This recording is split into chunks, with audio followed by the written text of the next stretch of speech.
हमारे घर के सामने एक नई मोबाइल की दुकान खुली थी, जिस पर कुछ ही कस्टमर आते थे। एक दिन अचानक मेरी बीवी के मोबाइल पर 1000 का बैलेंस आया। मैं हैरान हो गया।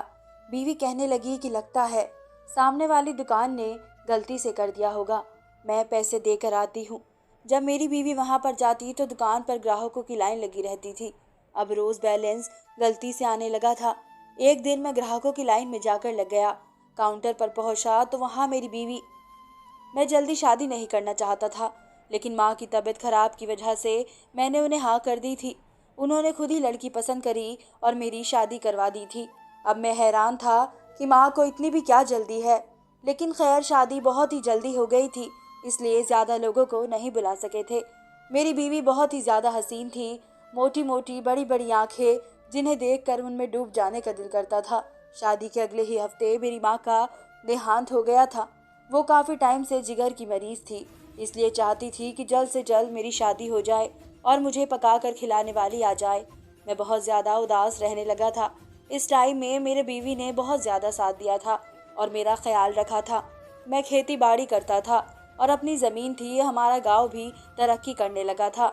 सब कुछ सही से जा रहा था, लेकिन फिर एक अजीब सा वाक़या हुआ। हमारे छोटे से गांव में बिल्कुल हमारे घर के सामने ही एक मोबाइल की दुकान खुल गई थी। गांव के लोगों के पास ज़्यादा पैसे ना होते थे, इसलिए दिन में 2-3 ही लोग वहां पर जाया करते थे। एक महीने से पहले पहले वहां का सारा काम हो चुका था। मैंने भी इस दुकान पर ज़्यादा ध्यान नहीं दिया था। मेरी बीवी पढ़ी लिखी थी, इसलिए उसने अलग से मोबाइल लिया हुआ था। उस रोज़ सुबह का वक्त था। आज मेरी तबीयत थोड़ी गिरी सी महसूस हो रही थी, इसलिए खेत नहीं गया था। बीवी भी घर के कामों में लगी रही थी, लेकिन जैसे ही 1 बजा बीवी के मोबाइल से आवाज़ आई। वो कमरे से बाहर थी। जब मोबाइल पकड़कर देखा तो वह बीवी के मोबाइल पर 1000 का बैलेंस आ गया। मैं सोच में पड़ गया कि कौन अनजान नंबर से बैलेंस करवा रहा है। इससे पहले कि मैं और कुछ सोचता, बीवी कमरे में आ गई। अरे क्या हुआ आपको, कुछ काम था? बातों ही बातों में उसने मेरे हाथ से फ़ोन ले लिया और खुद देखने लगी। ये अभी अभी 1000 का बैलेंस आया है, तुम्हारे नंबर पर देखा, किसने भेजा है? मैं मजबूर होकर अपनी बीवी से पूछने लगा। मेरे सवाल करते ही बीवी का रंग खुश्क हो गया था। वे जल्दी से बोली, अरे लगता है कि दुकान वाले ने गलती से कर दिया होगा। आप आओ और खाना खाओ, मैं उनको पैसे वापस देकर आती हूँ।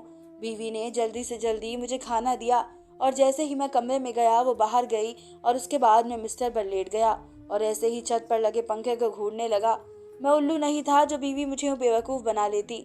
ज़रूर ऐसा कुछ मुझसे छुपा रही थी। अब मुझे वही सच पता करना था। मुझे यहाँ पर बिस्तर पर लेटे हुए आधा घंटा गुजर गया था, लेकिन बीवी आने का नाम नहीं ले रही थी। अब मैंने चप्पल पहनते हुए घर से बाहर निकला। मुझे उस दुकान वाले पर इतनी भीड़ नजर आई कि मैं हैरानी से, या तो फिर मेरा दिमाग चकराने लगा था कि इतनी जल्दी कैसे पलट गया है। कल तक तो यहाँ पर एक भी ग्राहक नहीं आ रहा था और आज इतनी भीड़ यहाँ पर कैसे आ गई है। आज वहाँ पर लगी हुई लोगों की आंखों में चमक आ रही थी। मर्द लोग तो न जाने आपस में क्या बातें कर रहे थे और हंस रहे थे। मुझे ये सब कुछ बहुत अजीब सा लगा था। मैं अपनी बीवी को दूर से ही देखने की कोशिश कर रहा था, जो कि मुझे नजर ही नहीं आ रही थी। जब खड़ा खड़ा थक गया तो घर पर चला गया। इसके बाद आज के वाक्य के बारे में सोचते सोचते न जाने कब मेरी आंख लग गई, मुझे कुछ पता ही नहीं चला। शाम को जब मैं सोकर उठा तो मेरी बीवी काम खत्म करने के बाद पलंग पर बैठी कोई किताब पढ़ रही थी। वो वाकई बहुत ही ज़्यादा खूबसूरत थी और वो जितनी खूबसूरत थी मुझे उतनी ज़्यादा परेशानी रहती थी। मैं कम शक्ल था और मेरी बीवी को अगर कोई पसंद आ गया तो मेरा क्या होगा। मैं तो उससे मोहब्बत करने लगा था। अब तो मैं उसके बगैर रह भी नहीं सकता था। मुझे तब उसकी आदत हो गई थी। मैं कोशिश करता था कि मेरी बीवी किसी के घर न जाए, यहाँ के लोगों से बातचीत ना करे। पता नहीं क्यों मेरे दिल में ख्वाब कुंडली मार कर बैठ गया था कि मेरी बीवी मुझे छोड़ देगी, जिसकी वजह से मैं अब किसी से भी बात करने से रोकने लगा था। ये कल की बात है कि मेरी बीवी की पड़ोस में किसी लड़की से बहुत अच्छी दोस्ती हो गई थी। उसने बीवी को घर पर चाय पर बुला लिया था। मैं उस वक्त घर पर आया तो बीवी मेरे पास आकर बोली, सुनिए ज़रा, मैं मरियम के घर पर जा रही हूँ। वो कब से मुझे कह रही है कि आ जाओ बाजी, घर पर चाय एक साथ पीते हैं, लेकिन मुझे वक्त ही नहीं मिल रहा था। मैं अब जा रही हूँ और आधे घंटे तक वापस आ जाऊँगी। नहीं, तुम अभी मत जाओ, मैंने जल्दी से कह दिया था। लेकिन क्यों, क्या हुआ आपको, कुछ काम था? बीवी ने नजरें नहीं मिला पा रहा था और अब उसे क्या कहना था कि मरियम का भाई भी अभी मेरे साथ आया था और अपने घर गया था। अगर मेरी बीवी की नज़र उस पर पड़ जाती और वह उसे अच्छी लगने लगती तो क्या होता। वैसे मरियम का भाई था बहुत ही खूबसूरत, मैं ऐसा नहीं कर सकता था। तो मैंने कहा कि तुम मेरे लिए चाय बनाओ और बताओ कि तुम जब दुकानदार को पैसे देने गई थी तो दुकान पर इतनी देर क्यों लग गई थी और अब आया था ऊंट पहाड़ के नीचे। मेरी बात सुनते ही बीवी चुप हो गई थी। उसके चेहरे के रंग उड़ गए थे और वह मुस्कुरा कर बोली थी, अरे आप तो थके हुए आए होंगे, बैठो मैं चाय लेकर आती हूँ, फिर आपको कहानी बताती हूँ कल की। वो जल्दी से ये कहकर किचन में चली गई थी। मैं बैठा अपनी चालाकी पर बहुत ज्यादा खुश हो रहा था। मुझे कभी कभी लगता था कि मैं अपनी बीवी पर बिना वजह ही शक कर रहा हूँ, लेकिन ये बात सच भी थी, हो भी सकती थी। इसी वजह से मैं पहले से ही एहतियात बरत रहा था। इसमें कोई गलत बात नहीं थी। वो मेरी बीवी थी और मैं नहीं चाहता था कि मेरे अलावा उसकी नज़र किसी और पर पड़े या मेरे अलावा किसी और की ज़ात भी उस पर पड़े, क्योंकि उस पर पूरा पूरा हक मेरा था। वो चाय लेकर बाहर आई और मुझे पकड़वा दी। हाँ, अब यहाँ पर बैठो, मेरे पास बैठो। कि क्या हुआ था कल? वो परेशानी से अपने हाथों को मलते हुए मेरे सामने बैठ गई। मैंने उसे 100 का रिचार्ज करने के लिए कहा था। उन्होंने गलती से 1000 का रिचार्ज कर दिया था, तो मैं वहीं पैसे वापस करने गई थी। बीवी ने डरते डरते मुझे बता दिया था। ये बात तो मुझे उसी दिन बता देती। अब तो मैं जानना चाहता हूँ कि जब तुमने नहीं बताई, तुम जब वहाँ पर गई थी तो तुम जल्दी से पैसे देकर आ जाती, लेकिन तुम तो वहाँ पर घंटों लगातार आई थी।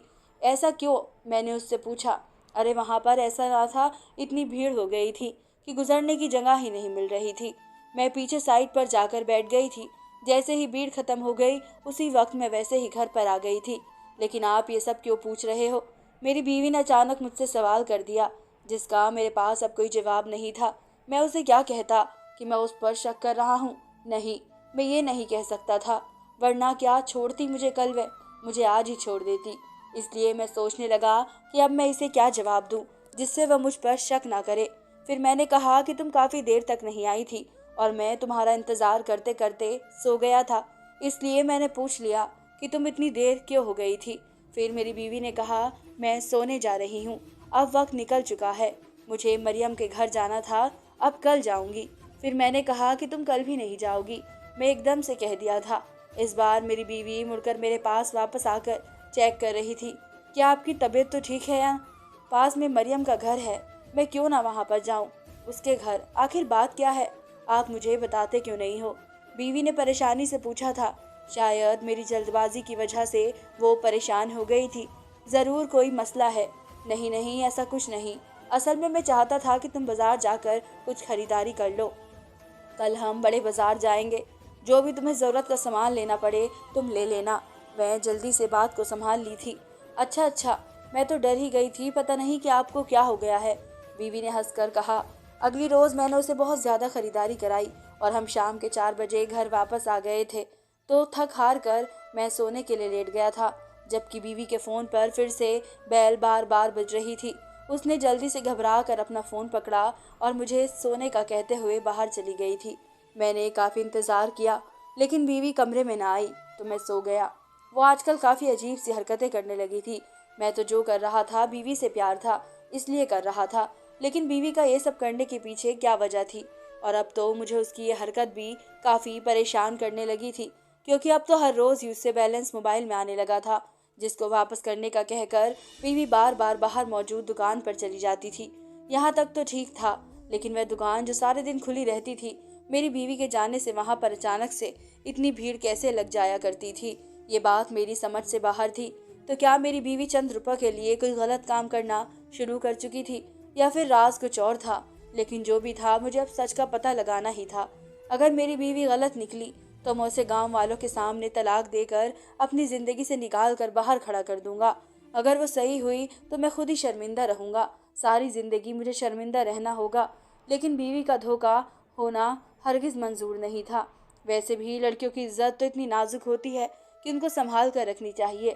लड़कों से यारी दोस्ती में ज़िंदगी तबाह नहीं करनी चाहिए। इस दफ़ा मेरे दिमाग में अपनी बीवी को लेकर अजीब गरीब से शक पैदा हो रहे थे, और जिस तरीके से वो गलत सब बर्ताव कर रही थी, यह सब कुछ सोच कोई गलत बात नहीं थी।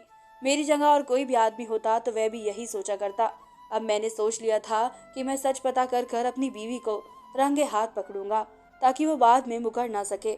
अगले ही रोज़ जब उसका मोबाइल में बैलेंस आया तो मैं गुस्सा करने लगा कि आखिर मसला क्या है। दुकान वाले के साथ तुम्हें ही क्यों वो रोज रिचार्ज कर देता है।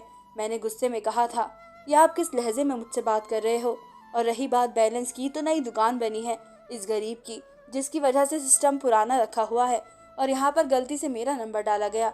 और जब भी वह किसी को बैलेंस भेजने लगता है तो खुद ही 1000 रुपए मेरे में आ जाते हैं और मैं वही वापस करने जाती हूँ। अगर आपको इतना ही यकीन नहीं है, ठीक है, मैं चली जाती हूँ अपनी माँ के घर। फिर रहिएगा अकेले और फिर करिए शक इन दीवारों पर। कि बीवी अचानक से भड़क चुकी थी। उसके तेवर देखकर लग रहा था कि वे सच में घर चली जाएगी। जो वो कह रही थी, ये सुनकर तो मुझे एकदम से अपनी गलती का एहसास हुआ था। नहीं नाजिया, तुम गलत समझ रही हो।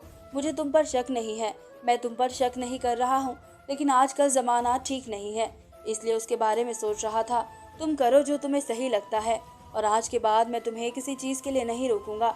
मैं जल्दी से समझदारी में बात ख़त्म करने लगा था, क्योंकि मैं जानता था कि अगर बात थोड़ी और बढ़ती तो उसका क्या नतीजा निकलना था।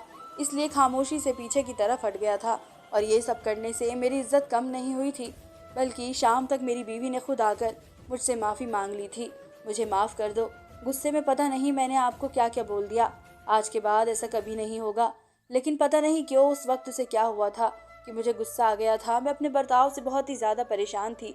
जो मैंने आपके साथ किया था, मैं जानती हूँ कि आप मुझे बहुत ज़्यादा प्यार करते हैं और आइंदा से आपको शिकायत का मौका नहीं मिलेगा। मैं इस वक्त बीवी की अच्छी अच्छी बातों पर यकीन कर लिया और उसका क्या नतीजा निकलने वाला था, ये तो वक्त ही बताने वाला था। अब मेरी बीवी रोज़ सुबह 11 बजे उस दुकान पर जाने लगी थी और पूरा 1 घंटा लगाकर वापस आती थी तो कपड़े पसीने से भरे हुए होते थे और वे बहुत ज़्यादा थकी थकी सी लगती थी और आते ही नहाने के बाद सो जाती थी।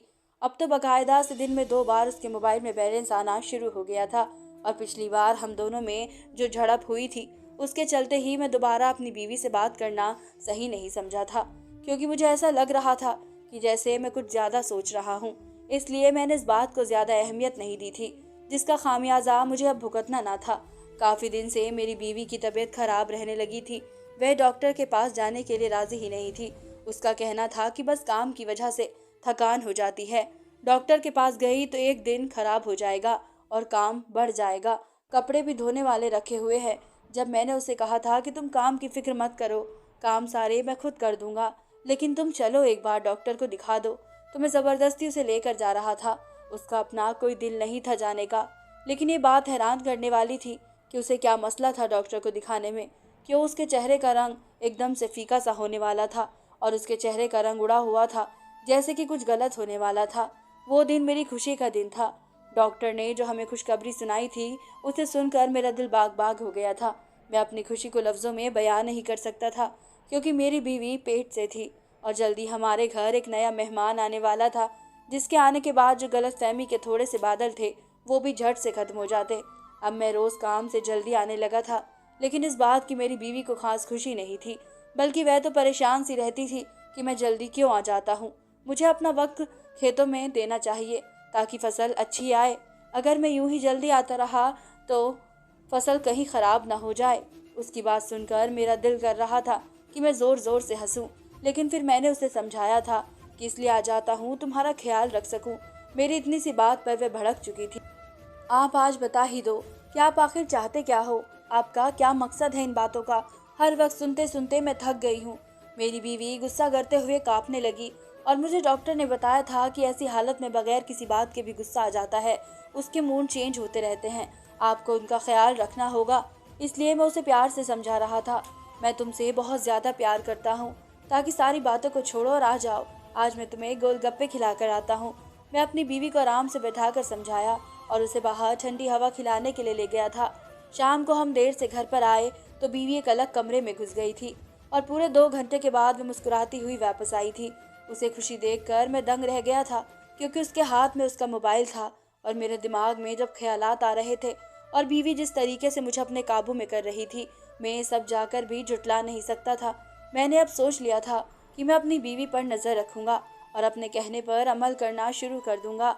एक दिन मैं अपनी बीवी को खेत में जाने का कहकर चुपकर घर में ही बैठ गया था।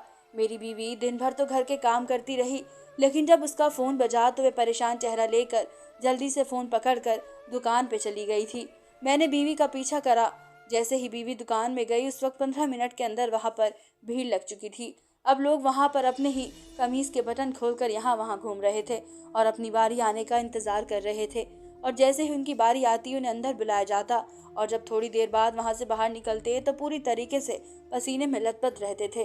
मैं ये सब देखकर पागल होता जा रहा था कि आखिर ये सब लोग ऐसा क्या करते थे कि उनकी ये हालत हो जाती थी। और मेरी बीवी तो पेट से थी, वो अंदर जाकर क्या करती थी, क्योंकि इस दुकान के बाहर इतनी भीड़ लग जाती थी कि ये सब बातें सोच सोच कर मेरे दिमाग की रग फटने के करीब थी। मैं गुस्से में उस दुकान की तरफ भागा तो दो बंदों ने आकर बिना वजह ही मुझे मारना शुरू कर दिया था। मेरा होठ फट चुका था। मैं घर पर वापस आ गया था। आज फिर बीवी काफ़ी देर से आई थी और जैसे ही उसकी हालत मैंने देखी तो मेरी सोच सही साबित कर रही थी। मेरे सब्र का पैमाना फट चुका था, क्योंकि ना तो वह कुछ बताती थी और बल्कि मुझे ही धमकी दे देती थी कि ये घर छोड़कर चली जाएगी। आखिरी रोज़ मैं सोच ही लिया था कि अब मैं बीवी को घर से बाहर जाने नहीं दूंगा। मैं 3 दिन की छुट्टी की और साई की तरह अपनी बीवी के साथ रहने लगा। कई बार उसने गुस्सा किया लेकिन मैं नहीं माना। एक दिन तो मेरी बीवी ने बड़ी बेचैनी से गुजार दिया, लेकिन अगले रोज़ तो पागल होने लगी थी। उसकी जिद बन गई थी कि मुझे जाने दो बाहर। मैंने कहा कि मैं देकर आता हूँ दुकान वाले को पैसे, लेकिन वो नहीं मानी। मैंने भी उसकी एक न सुनी और उसके कमरे में बंद करके दुकान में चला गया। वहां जाकर मैं सलाम दुआ के बाद मैंने उस लड़के को पैसे वापस किए और गुस्से में कहा कि आज के बाद अगर गलती से भी हमारे मोबाइल में बैलेंस आया तो कोई पैसे वापस देने नहीं आऊँगा, नुकसान खुद भुगतना। उस लड़के ने मेरी तरफ हैरानी से देखा था और पूछने लगा था कि भाई कौन सा रिचार्ज किसके नंबर पर भेजा है। मैंने उसकी हैरानी को देखकर उसे नंबर दिखाया तो वो कहने लगा कि आज तक इस नंबर पे मेरा एक भी रुपया नहीं भेजा है, आपको गलतफहमी हो गई है। मैं उससे माफ़ी मांग कर पैसे वापस लेकर आ गया था। क्या मेरी बीवी झूठ बोलती थी?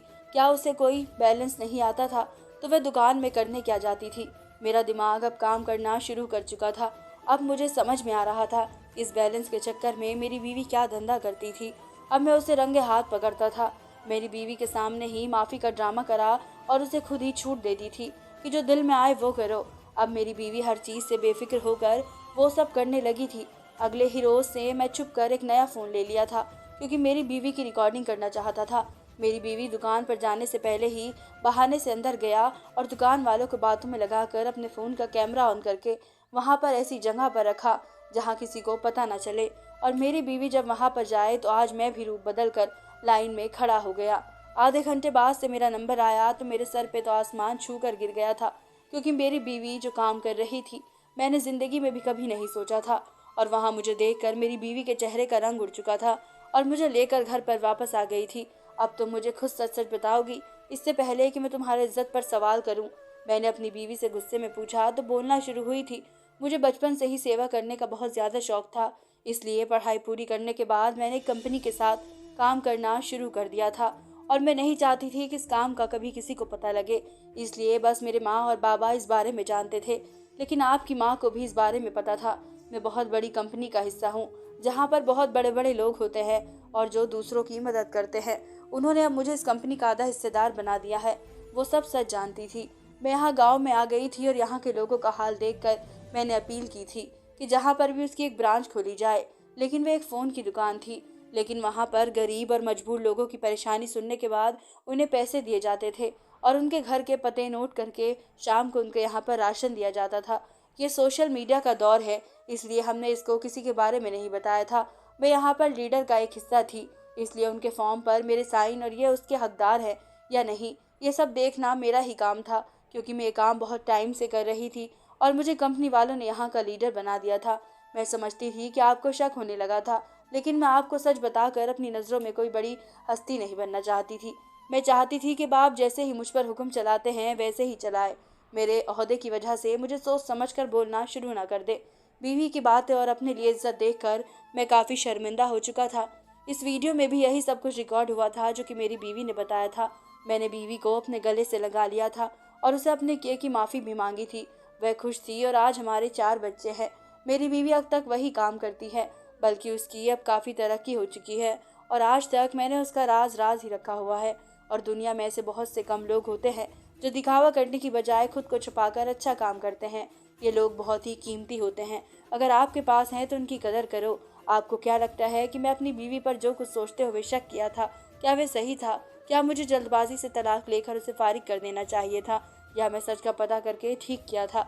कमेंट में अपनी राय ज़रूर बताइएगा और ऐसी वीडियो देखने के लिए हमारे चैनल को सब्सक्राइब करें। धन्यवाद।